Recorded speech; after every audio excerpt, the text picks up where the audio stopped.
Everyone, welcome to my channel. কেমন আছো তোমরা সবাই? আশা করছি সকলে খুব ভালো আছো, আর আমিও খুব খুব খুব ভালো আছি। বাট আমার গলা একদম ভালো নেই, বুঝতেই পারছো গলা শুনে। তো চলো তোমাদের সঙ্গে আজকে শেয়ার করব একটা ব্লগটা হচ্ছে আমাদের বাড়িতে সরস্বতী পুজো হয়েছে।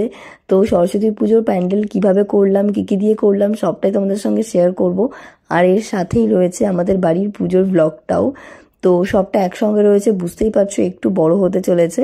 তোমরা একটু টাইম আর ধৈর্য দুটো নিয়েই দেখো, আশা করছি ভালো লাগবে। তো চলো স্টার্ট করা যাক।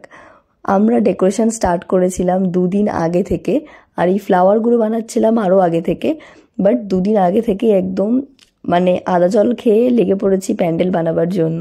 তো আজকের ডেট হচ্ছে 31শে জানুয়ারি, আর সন্ধ্যাবেলা আমরা এগুলো করছিলাম। তার মাঝখানে খিদে পেলো, তো ফার্স্টেই ম্যাগি খেলাম, আর তারপর খেলাম পিঁয়াজি। আর এখানে বুনুটা কি কুরকুরে খাচ্ছে, আমি চাইতেই আমাকে দিল না। তারপরে তো আমরা এখানে পাটকাঠি নিয়ে এসেছিলাম, তো সেটা বাঁধছিলাম, কারণ এটা একটা মেইন গেট টাইপের করব। আর তোমরা তো প্যান্ডেলটা আগেই দেখে নিয়েছো, একদম ফার্স্ট ইন্ট্রোতেই আমি দিয়েছি। তো এখানে সুতুলি দিয়ে খুব ভালো করে বেঁধে নিচ্ছিলাম যাতে একটু শক্তপোক্ত থাকে, বাট তারপরেও দিয়েছিলাম আঠা, যার কারণে আরো বেশি মজবুত হয়েছিল। তুই কষ্ট করে লিখছিস আর আমি এটা বুঝতে আর আমরা কোনো ইম্পর্টেন্ট কাজ করব, সেখানেই বদমাইশটা থেকে কোনো ডিস্টার্ব করবে না, এটা তো হতেই পারে না। তো স্টার্ট করে দিয়েছে এখন থেকেই। তুই কি করছিস? আমি এখন একটা কাজ করছি। কাজ না অকাজ? অকাজ। অকাজ তো সবাই বুঝতে পারছে, তুই অকাজ করছিস। আর এবার দেখো, এতক্ষণ তো একা ডিস্টার্ব করছিল, এবার চলে এসেছে ওর আরো 3টে ভাই বোন। এখানে কিন্তু 2জন ওর দাদা আর একটা ওর বুনু, যার মুখে হাত দিচ্ছে এখন সেটা ওর বোন হয়। আর এগুলো কিন্তু সব ওর নিজের জেঠুর কাকার ছেলে মেয়ে। তো আমি বলছিলাম ফুল ফ্যামিলি এসেছে আমাদেরকে ডিস্টার্ব করার জন্য এবার। তো যাই হোক, ওরা তো ওদিকে একটু দুষ্টুমি করবেই, স্বাভাবিক, ভাই বোন এক জায়গায় হয়েছে।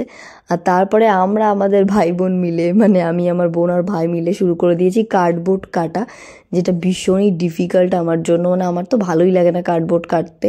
তারপরে এই কার্ডবোর্ডটাকে একটু শেপ দিয়ে কেটে এই পাটকাঠির সঙ্গে আঠা দিয়ে লাগিয়ে নিয়েছি।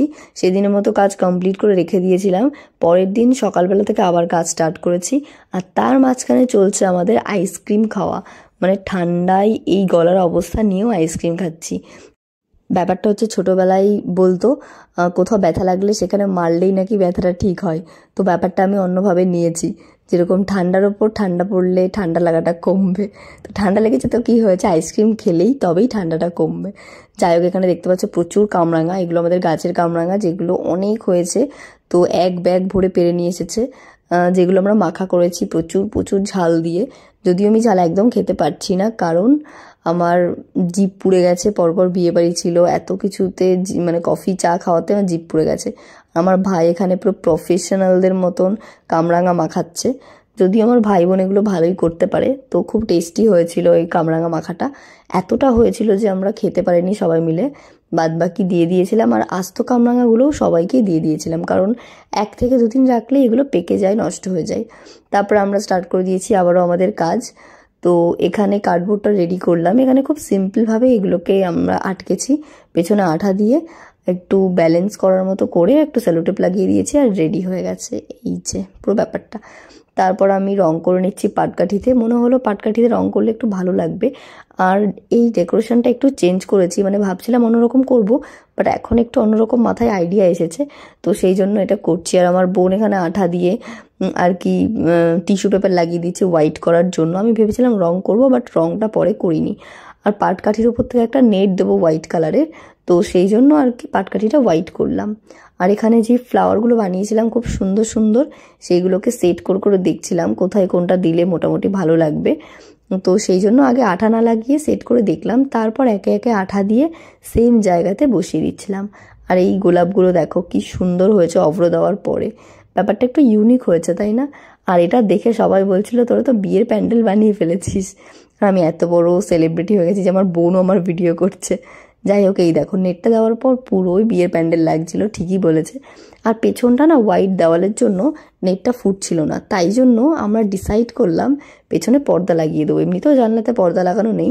তো তার আগে রেডি হয়ে বেরিয়ে পড়েছি ঠাকুর কেনার জন্য আর পুজোর বাজার করার জন্য। আমি তো রেডি হয়ে ঢং সং করছিলাম, আর আমার বোন অ্যাজ ইউজুয়াল লেট। তো তারপরে আমরা ফাইনালি বেরিয়ে পড়েছি রেডি হয়ে ঠাকুর কেনার জন্য। অনেক ঘোরাঘুরি করার পর ফাইনালি একটা ঠাকুর পছন্দ হয়েছে। তারপরও সেই ঠাকুরটাও আবার একটু ডিফেক্ট হওয়ার জন্য অন্য একটা ঠাকুর নিই, এই যে সামনের হলুদ ঠাকুরটা এটাই নিয়েছিলাম এই যে। তো তারপরে আমরা বাড়িতে চলে আসি পুজোর সমস্ত কেনাকাটা করে। আমার মাও কিনেছিল আর আমরাও কিনেছিলাম। আর এবার তো 2 দিন সরস্বতী পুজো পড়েছে, তবে আমরা প্রথম দিন করেছিলাম, প্রথম দিন সারাদিনটা সময় পেয়েছিলাম তাই জন্য। আর বাড়িতে এসে সবার আগে আমাদের কাজ ছিল দেওয়ালটা ড্রিল করে পর্দাটা লাগানো, কারণ আমরা প্যান্ডেলটায় যেই হোয়াইট কালারের নেট ইউজ করেছিলাম সেটা বোঝাই যাচ্ছিল না সেই জন্য। আর এদিকে দেখো পর্দাটা সেট করার জন্য প্যান্ডেলটা একটু সরিয়েছিলাম, বাট পর্দা লাগানোর পর প্যান্ডেলটা কিন্তু খুব সুন্দর লাগছে। আর এদিকে আমার মা বসে বসে ভাবছে এদের নাটক কখন শেষ হবে। তারপরে আমাদের আরেকটু কাজ ছিল, সেগুলো তাড়াতাড়ি করে কমপ্লিট করছিলাম। এই যে বেসিক্যালি এইগুলো লিখছিলাম, ওই হজবরলা টাইপের হয় না, ওরকম টাইপের লিখছিলাম, উল্টো পাল্টা অক্ষর লেখা থাকবে।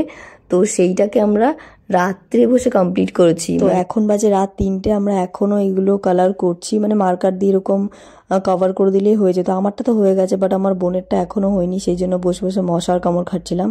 আর তারপর লাল বর্ডার করলেই কমপ্লিট হয়ে গেল এই দুটো বোর্ড। সব ঠিকঠাক লিখেছি আমরা।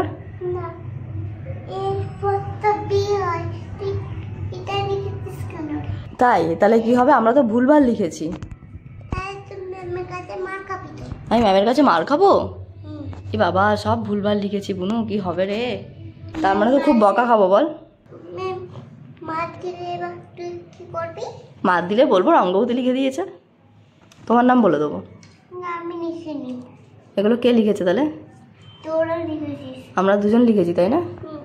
আর পুজোর দিন সকালবেলায় আমাদের এই ছোট পার্টনার এসে তো দেখে পুরো অবাক, যে ভুলভাল লিখেছি দেখে পুরো পাগল হয়ে গেছে যে কি করেছি আমরা, এগুলো বুঝতেই পারিনি ফার্স্টে, যদিও লাস্টেও বুঝতে পারিনি। তো যাই হোক, আমাদের এখানে সমস্ত কিছু হয়ে গেছে। পরের দিন সেরকম কিছুই ছিল না, ঠাকুরের পেছনে কয়েকটা মালা একটুখানি গেঁথে লাগানোর ছিল, তো ওটা করার পর আমরা তাড়াতাড়ি করে পুজোর জোগাড় যন্ত্র সব কিছু করে নিয়েছি, পুজোয় যা গোছানো থাকে সবটা গুছিয়ে নিয়েছি। আর এইটা হচ্ছে আমাদের ফাইনাল প্যান্ডেল, তোমরা কিন্তু জানিও কেমন হয়েছে। তারপর ঠাকুরমশাই চলে এসেছে, আর আমি তাড়াতাড়ি করে একটা হলুদ শাড়ি পরে নিয়েছি, আর আমার সঙ্গে ম্যাচিং করে বনুটাও পরেছে একটা হলুদ জামা।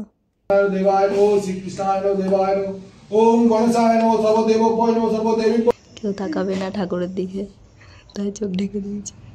আর এদিকের অবস্থা দেখো, মানে ঠাকুরের চক্ষুদানের সময় ব্রাহ্মণ বলে যে ঠাকুরের দিকে দেখবে না, আর ঠিক তখনই যেন ওর কনফিডেন্ট লেভেল একদম কমে যায়, তো ওই জন্য চোখ মুখ ঢেকে পেছন ঘুরে লাস্টে বসে থাকে যে ঠাকুরের দিকে যেন ভুল করেও না তাকিয়ে পড়ে। আর আজকে আমাদের বাড়ির পুজোর সব থেকে একটা ডিফিকাল্ট দায়িত্ব নিয়েছে আমার ভাই, ও নাকি শঙ্খ বাজাবে, আর বাজাতে গিয়ে ওর অবস্থাটা জাস্ট দেখবে, মানে এত হাসি পাচ্ছিল, বাজাতেই পারিনি আলটিমেটলি, আমি পরে বাজিয়েছিলাম।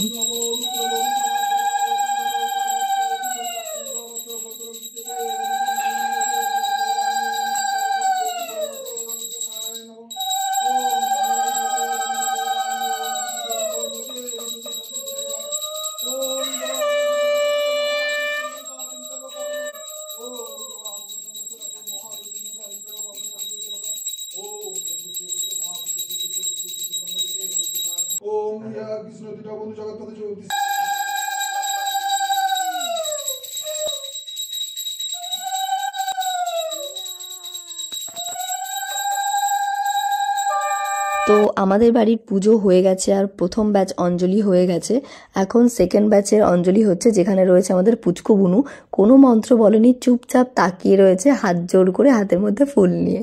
সত্যি সরস্বতী পুজো আসলে আর এরকম ছোট ছোট বাচ্চা দেখলে নিজেদের ছোটবেলার কথা মনে পড়ে যায়।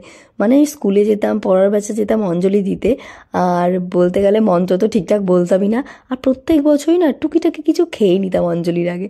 সেই দিনগুলোর কথা মনে পড়লে কি যে হাসি পায়, কি বলবো। আর এখন সব কিছুই কেমন চেঞ্জ হয়ে গেছে, তাই না? কি রে, কি খেলি?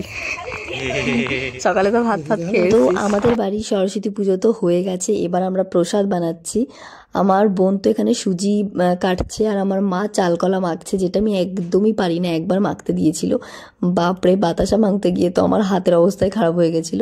আমি একটুখানি সব কিছু এগিয়ে এগিয়ে দিচ্ছিলাম মাকে, দই, তারপরে এগুলো দিয়ে মাখলে বেশ চাল কলাটা ভালো লাগে। তো আমাকে মা বললো সবার বাটায় বাটায় একটু প্রসাদ গুছিয়ে সবাইকে দিয়ে, যারা রয়েছে অঞ্জলি দিয়েছে। সবাই ছাদে ঘোরাঘুরি করছিল, ফটো তুলছিল। আর আমার বোন এখানে এসেছে লুচি ভাজা করতে। অনেকটা মা ঠাকুরের কাছে ভেজে দিয়েছে, আর কিছুটা এখানে রয়েছে, এগুলো ভেজে দিতে হবে, সবাই আসবে। আর আমার তো সব থেকে এক্সাইটেড পার্ট এটাই লাগে, সবাইকে ডেকে ডেকে প্রসাদ দেওয়া। কিছু বলতে চাস? সকাল থেকে কবার খেলি? ওমা দেখো কি সব বলছে গোপাল। আর এখানে আমার দাদার কথাবার্তা শুনে আমার এটাই বলতে ইচ্ছে হলো যে যতই দিই ততই চাই, পোষায় আর না। আলটিমেটলি আমরা বাঙালি, সত্যি একটু এদিক ওদিক হলে আমরা বলবোই সেটা নিয়ে। তো ফাইনালি এখন আমরা করছি branch, not lunch, not breakfast, এটা হচ্ছে ব্রাঞ্চ। আর আমি তাড়াতাড়ি করে খাওয়া দাওয়া করে ঘরে এসেই দেখি এখানে চলছে ফটোশ্যুট, মানে আমার রুমটাকে এটা স্টুডিও বানিয়েছে। এখানে হচ্ছে ফটোগ্রাফি, এখানে মডেল পোজ দিচ্ছে। কিরে কেমন লাগছে ফটো তুলে? বাজে বাজে। তারপর আমরা সবাই মিলে ছাদে চলে যাই প্রচুর প্রচুর ফটো তোলার জন্য। আর সবার ফার্স্ট আমার দাদাকে তুলে দিচ্ছিলাম ফটো, তো কপাল শ্যুট করতে এসেছিল, সেটা নিয়ে আমরা প্রচুর হাসাহাসি করছিলাম। আর আমিও হালকা ফুলকা সেজে নিয়েছি, কারণ পুজোতে তো বসার আগে একটু সাজতে পারিনি, কোনোভাবে শাড়িটা পরেই চলে এসেছি। আর বিকালে আমাদের বিয়ে বাড়ি আছে, সেই জন্য আর কি বেশি টাইম ওয়েস্ট করতে চাইনি। ভাই তোরা এখানে কাপাল শুট করতে আসিস, প্রি ওয়েডিং? আর আমার দাদার ফটোশ্যুটের কায়দা দেখে আমার এটাই মনে হচ্ছিল যে ওরা প্রি ওয়েডিং করতে এসেছে, এটাই হয়তো ওদের প্রি ওয়েডিং হচ্ছে। সবাই এটা নিয়ে প্রচুর হাসাহাসি করছিলাম। দেখো তোমরাই বলো এবার।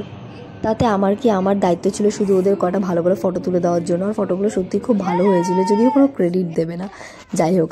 আর এটা হচ্ছে পরের দিন সকাল, আর এই মহারানী আমাকে ঘুম থেকে ডেকে নিয়ে এসেছে ফটো তুলে দিতে হবে, কারণ আগের দিন দেখেছে আমরা প্রচুর ফটো তুলেছি শাড়ি পরে। তাই ও সকাল সকাল ঘুম থেকে উঠেই শাড়ি ঠাড়ি পরে স্কুলে গিয়ে ওখান থেকে বাড়িতে এসে আমাকে তুলে নিয়ে এসেছে ঘুম থেকে, যে ওকে শাড়ি পরার ফটো তুলে দিতেই হবে। আর শুধুমাত্র ছাদের উপরে তুলে দিলে হবে না, ঠাকুরের সামনেও তুলে দিতে হবে, যেমনভাবে আমরা তুলেছিলাম। ফটো তুলে দেবো। আসলে ব্যাপারটা হচ্ছে আমরা আগের দিন বসে বসে ফটো তুলেছিলাম ঠাকুরের সামনে, তাই জন্য ওরও ডিমান্ড ছিল ওকে বসে ফটো তুলে দিতে হবে। ফটোগুলো দেখে গেল, তারপরে কি বললো বা দাঁড়িয়ে দাঁড়িয়ে তুলে দে, ভাবো কত ঢং ওর। সো ফাইনালি আমাদের বাড়ির পুজো কমপ্লিট হলো। আজকে হচ্ছে গিয়ে নভেম্বরের 2 তারিখ। আমাদের বাড়িতে আজকে পুজো হয়েছে, দুদিন পুজো করেছে টোটাল। 3 তারিখেও পুজো হবে, মানে কালকেও পুজো হবে, বাট কালকে 12টা পর্যন্ত মেবি। তো তাই জন্য আমরা আজকেই পুজো করলাম। ডেকোরেশনটা কেমন হচ্ছে তোমরা জানিও। তো আজকের ব্লগটা তো অনেকটা বড়, তোমরা যারা লাস্ট অব্দি ব্লগটা দেখলে তারা কিন্তু অবশ্যই কমেন্টে জানিও কেমন লাগছে আমাকে, আমাদের সকলকে, আর আমাদের পুজোর প্যান্ডেলটা কেমন হয়েছে। তোমরা সকলে খুব ভালো থেকো, সুস্থ থেকো। আজকের মতো এতটুকুই। Thanks for watching guys, by.